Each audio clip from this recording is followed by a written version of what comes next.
the ordination of the minister there to participate in that, and it was a wonderful ceremony, my first time in Washington, D.C., which was really neat. And I also met this amazing young man, and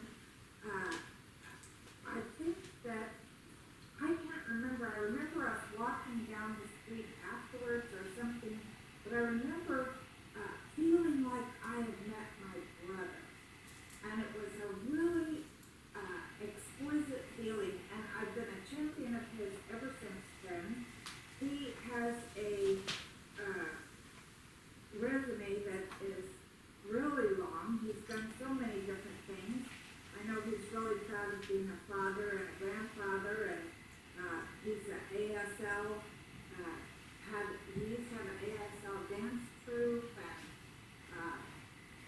he's one of the most spiritual people I know, very clear, and so it gives me great pleasure to have you speak. Dr. Raymont, Reverend Dr. Raymont Anderson can give us the message this morning. So take it away, Ray.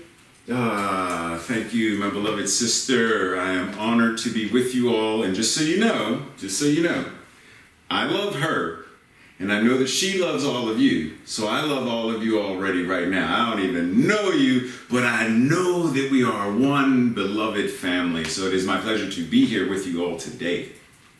So, let me go ahead and share screen, because today, while we are talking about this idea of cosmic connections, we are specifically going to address this idea of bridges.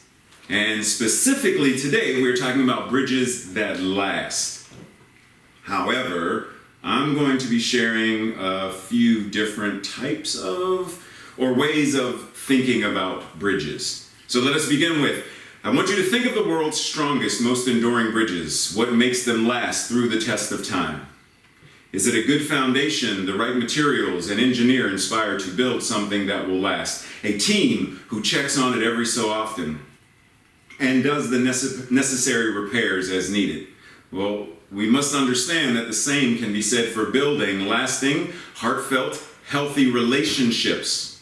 Building bridges / relationships that last, it is a process of creating sustainable, collaborative community partnerships where we are building bridges in a world that works for everyone. And we breathe.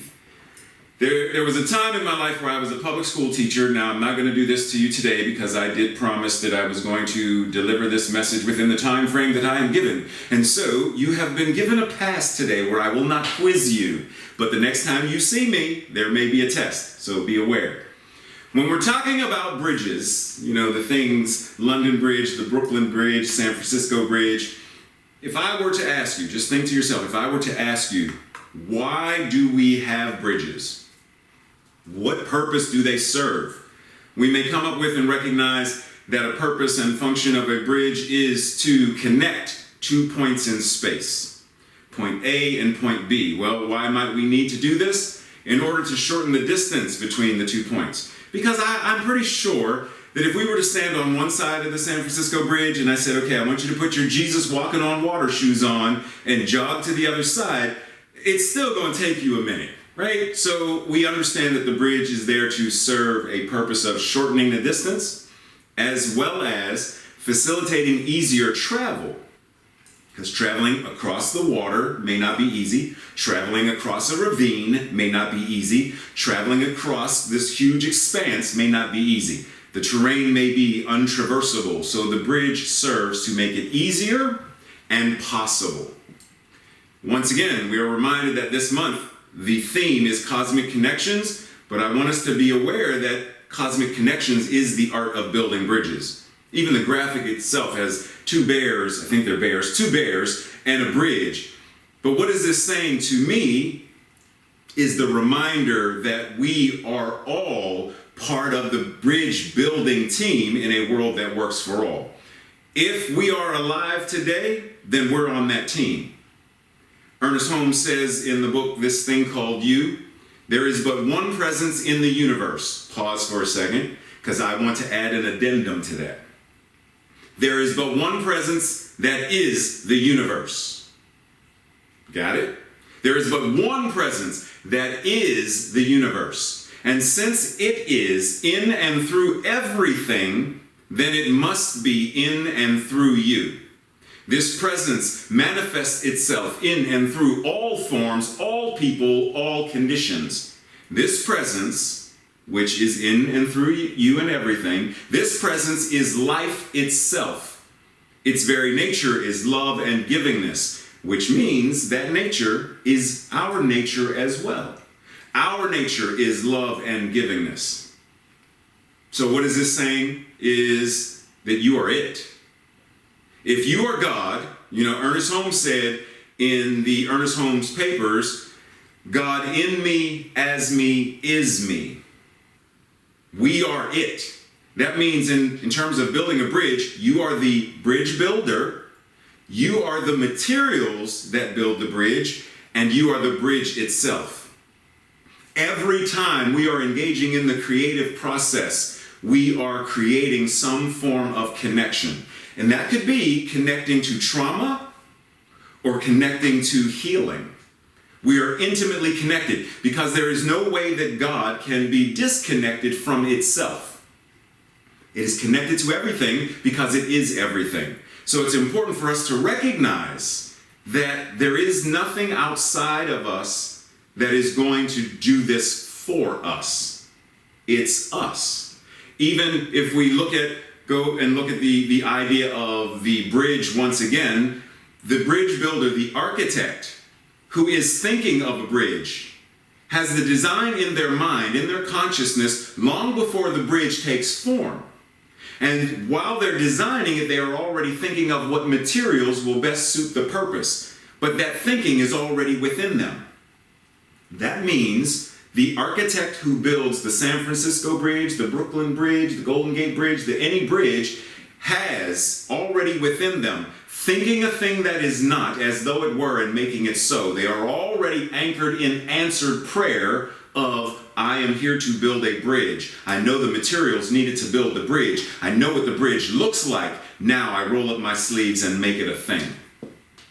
And we breathe, because once again, that brings it back to us. Now let's pause for a second, because the bridge I want to talk about now is an acronym. My sister is always teasing me about being the master of acronyms. And so let's clarify, what is this bridge that I am now referring to? BRIDGE. This bridge, beautiful relationships, intimately developing, growing, and engaging. And just so you know, I always tell people, if you want a copy of the PowerPoint, all you have to do is let me know. So feel free to just relax. No need to take notes, because I will share it all with you. But the bridge that we are talking about right now is the bridge that is the beautiful relationships that we build and are intimately developing, that they are growing and engaged in our lives. But what does this bridge do? Like, what is that bridge for? We understand that the Brooklyn Bridge and all these other bridges connect points A and B. They shorten the distance, they shorten the time, they make it possible to traverse terrain. But what does this bridge do? It connects. If God is all there is, and it is, then the manner in which I connect with Reverend Angelica is this bridge. The connection we had first in DC is this bridge. It is the manner in which we had a conversation, we connected, we shared information, we stayed connected via the internet, via email, via Facebook. So that connection is how this beautiful relationship of colleagues and friends and brother and sister from another mother, like, it's that connection. That's what it's for. We will never know the God of all there is, except in the way that we know and understand God as us. Because there is no God outside of us to know. There is no old guy on a throne somewhere in the clouds. There is no Zeus, Odin, etc., except in the mythology books. So the knowing God is known in Namaste. That which is God, divine in me, sees and recognizes itself in you. So I get to know more of who and what God is as I get to know who and what Reverend Angelica is. Michelle. As I get to know Tracy and Kenny and anybody and everybody, as I get to know each and every one of them and one of you, then I am connected to that which God is. I'm getting to know more about God. Getting to know God, getting to know all about God. Getting to stand as God so that you can stand as God too. It's getting this deep, intimate relationship. But how do you do this? How do you build this? You identify who and what is to be connected. You design it, you craft the foundation, you construct it, and then you use it. What is the purpose in having someone's email address if never to email them? Why have their mailing address if never to send a card or a letter? Why have a telephone if never to pick it up and reach out and touch someone, like reach out and call someone? We must use the methods we have to connect, or it's a moot point. Now, once you have it, how do you maintain it? You revisit, you communicate, you interact, and you adjust as needed, which sometimes means asking questions. If I say something and Reverend Angelica is like, well, wait a minute, did he mean this? She's going to ask me, Ray, when you said ABC, did you mean ABC or did you mean LMNOP? It's asking clarifying questions. And if I say, well, why are you asking me that? I meant QM24. And she says, well, I'm sorry, please forgive me for misunderstanding. So sometimes this communication, this maintenance comes by forgiving, both in asking for forgiveness and in offering forgiveness. Last week at CSL Greater Baltimore, I reminded folks that forgiveness is about getting the venom out of ourselves. Once you're bitten by a snake, it doesn't matter what happens to the snake. You can kill it, dice it, burn it. You can do whatever you want to the snake. If you've already been bitten, the venom is already within you. The snake is now dead because you stomped it. But if you don't get the venom out of you, if you don't forgive, then you are continuing to carry the venom in your body. Forgiveness is getting the venom out. And recognizing that sometimes there is constructive conflict and confrontation. Sometimes we must stand as the demonstration of truth and challenge illusion, situations, circumstances, and experiences, and speak truth to them. Why would Emma Curtis Hopkins say, there is no sin, sickness, or death, and stand in that resolutely, knowing it to be so? We must challenge, we must be willing to have effective, compassionate confrontation and conflict in order to change the world. There was an article done in Popular Science magazine about bridges, and I'm only sharing this because one of the things that I do is recognize, to the best of my ability, that everything around us, everything that is physical, must have a spiritual template. If God is all there is, then back of everything that's physical, there is spirit. In, through, and as it. So when this article is talking about old bridges and then new bridges, and they say one of the problems with our old bridges are there are limited lanes, the bridges are too weak, and there are no backups to these bridges. Then I say, well, metaphysically, what does that mean? Limited lanes. Oh, limited capacity or avenues of connection. The bridges are too weak. Well, what's too weak? Our ability or willingness to connect. And the foundation of those connections, that's what's weak. No backups. Oh, there are no alternate routes to connect us when one system breaks down. So if Facebook goes down, I have other ways to reach out to Reverend Angelica. I have her email address. I have her phone number. I know which smoke signals to send that'll reach her. I have a carrier pigeon in the backyard that knows the address. Like I have multiple ways, prayer. Like I have multiple ways to reach out. When we are limited in how we reach out, we are limiting the ways in which we connect. Now, what about the future of our bridges? Well, they say car-free levels, robot-only zones, quake-resistant supports. Well, once again, metaphysically, I say, 1, freeing the congestion in our connections. And we're going to talk more about it in a moment. 2, having boundaries and knowing what is our lane versus another's lane. and having a foundation that is resistant to the quake of life. When life shakes things up, we have a foundation that does not shake, does not break, does not fail us, right? And we have materials that we are using that are resistant to these shaky moments. Materials like what, you may ask? Love. Love being a synonym for God, love cannot fail. I know we have amazing poems that say, "And for dost thou not knowest that love has failed in this moment?" No, no, no. I got you, Mr. Poet, Mr. Frost, Mr. Hemingway, I understand. But when we're talking about love as being capital L, God, showing itself, that love can never fail. And so why not build our relationships on those materials? My sister Tracy loves this song, "London Bridge is Falling Down," because it reminds her that the people she doesn't like, she doesn't have to connect to. But let us revisit the idea. Limited capacity or avenues of connection. Well, what is that? That's when we are easily depleted through lack of self-care, trauma in our life, depression, etc.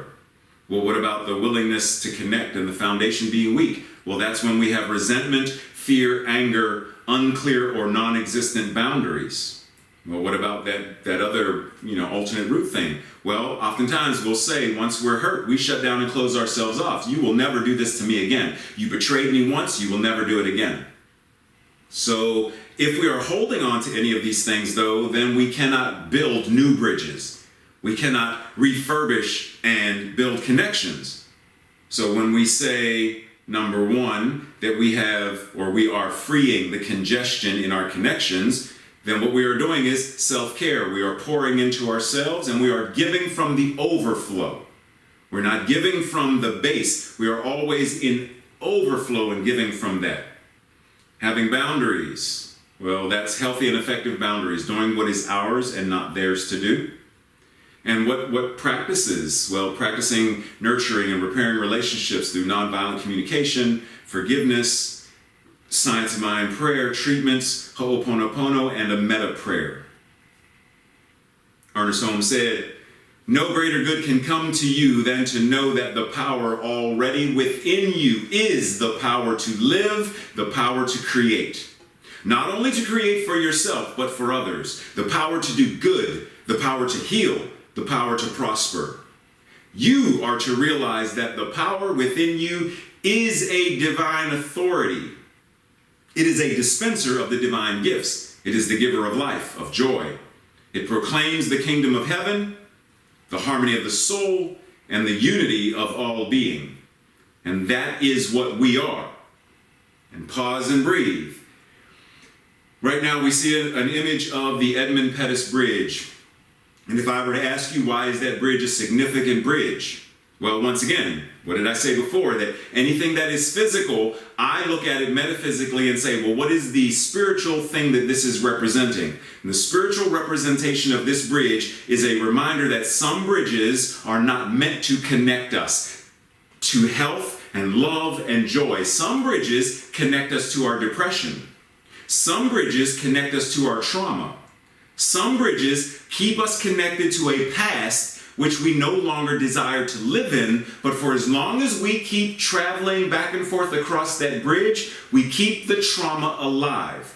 We keep the sadness, the depression, the angst, the anthropomorphic God, the I'm not worthy, we keep it alive. So the idea is to say, well, what am I supposed to do with that?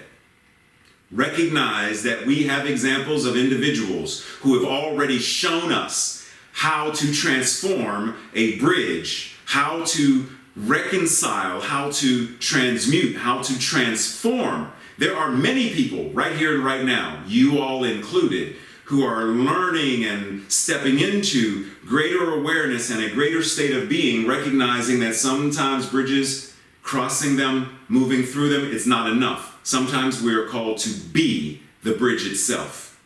Sometimes we are called to step in and know the truth and know the truth.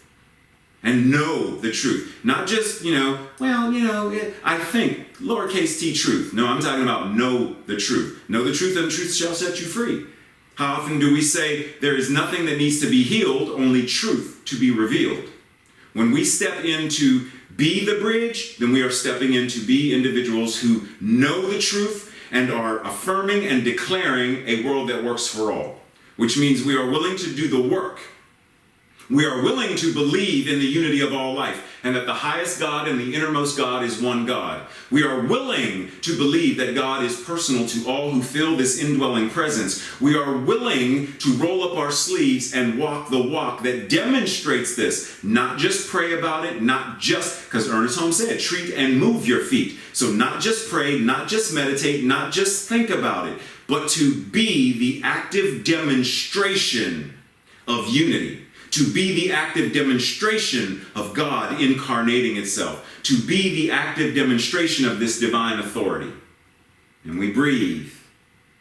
In Psalms 133, verse 1, there's a passage that says, how good and pleasant it is when God's people live together in unity. Well, we already know, though, that we are God. So how good and pleasant it is when each and every one of us as God, incarnating in human form, live together in unity. How good and pleasant it is when the very power of life itself connects with itself as all of life and lives in unity and oneness. How good and pleasant it is. One of the things that I always like to encourage people to do, to take the message and make it an applicable practice. So you can think of this as homework, but it's supposed to be fun homework, so enjoy. But over this week, I want us to simply consider, if you're not going to actually write it down and journal it, then at least be willing to consider making a list of the ways that you connect to people. How many ways can you come up with? Phone calls, Facebook, Zoom, writing a letter, sending a card, just brain dump. Write as many ways as you can to think about how can I connect to people if I wanted to connect. Next, identify some ways you avoid connecting. Because we know that there are times when we do not want to be bothered. And when we do not want to be bothered, we find ways to not be connected. So identify some of the ways that we avoid it and the reasons we might avoid it. Such as ways that we avoid: we block people, we ignore calls, we turn the phone off, and sometimes we manipulate. Sometimes there is covert narcissism where we maneuver the situation so that other people will leave us alone. Then I'm not saying any of these or whatever are healthy or not healthy. I'm just stating that sometimes this is what we do. But why? Sometimes we're just not in the mood to talk. Sometimes we may be doing our self-care thing and we're just focusing on ourselves. So we're just not in the mood. Sometimes it's because we believe different things. Some people believe that Ronald McDonald is God. I don't. I don't worship at the altar of the hamburger, but they do. Maybe I'm upset at the fact that they do and I don't. So we believe different things. Maybe it's they hurt me. You hurt me once. I'm not letting you have that chance again. So I'm not connecting with you. Then identify 3 to 5 relationship triggers and what you may be able to do to heal them. Such as someone tells you a lie. Does that trigger you? Is that one of those things that makes you say, do I really want to be in relationship with this person?